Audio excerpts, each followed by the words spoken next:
got the flapper, got the float. Watch that water flow.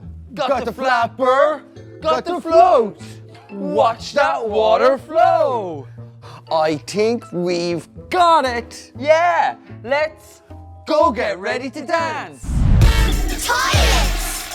Who invented the loo for me and you to flush that wee and poo? His name's John. Invented the loo for me and you to flush that wee and poo. His name's John. Yes, I made it for the Queen, so my palace would smell clean. The part of the toilet that's your best friend used to be an S, now it's a U bend.